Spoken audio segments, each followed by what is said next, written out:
बच्चे अपने बाबा साहब को पूज रहे थे तो उनसे वो बर्दाश्त नहीं किया गया। लाठी मार मार कर उनको पीटा, सिक्योरिटी गार्ड को बुलाकर उनको पीटा और फिर उनके खिलाफ केस, फर्जी केस दर्ज कराकर उन्हें जेल में डाल दिया। साथियों, क्या इस स्वतंत्र भारत में, बाबा साहब के भारत में, क्या हमको उनकी जयंती बनाने का हक नहीं है क्या? अगर कोई आपसे वो हक छीने तो उसकी क्या सोच है, आप ही बताइए। कैसी सोच है उसकी अगर वो बाबा साहब की जयंती नहीं बनाने देना चाहता?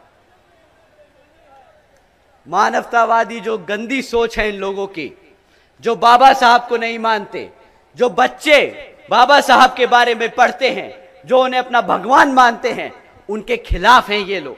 तो अगर सरकारी कॉलेजेस जहां पे शिक्षा दी जाती है, अगर शिक्षा के जन्मदाता, शिक्षा के जो प्रतीक है हमारे, अगर उसकी ही जयंती नहीं बनाने देंगे तो ये लोग किसके साथ हैं और किसके खिलाफ, आप खुद ही समझ जाइएगा साथियों। इन्होंने जातिवादी हमारे बच्चों की शिक्षा तक में घुसा रखी है।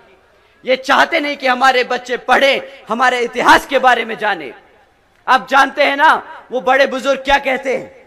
मैं सभी युवाओं से बोलता हूं साथियों, बड़े बुजुर्ग हमेशा कह के गए हैं कि अगर किसी समाज को खत्म करना है तो उसका इतिहास मिटा दो, उसको इसके इतिहास से दूर कर दो। हमारे स्कूल में, हमारे कॉलेजेस में बाबा साहब का इतिहास है, हम उनके बारे में पढ़ते हैं तो आज हम जानते हैं कि हमारी ताकत, हमारी शक्ति क्या है। ये लोग आपको आपके इतिहास से दूर करने की कोशिश कर रहे हैं, आपको दोबारा से वही गुलाम बनाने की कोशिश कर रहे हैं। साथियों, शिक्षा के नाम पर इन्होंने सिर्फ खिलवाड़ किया है।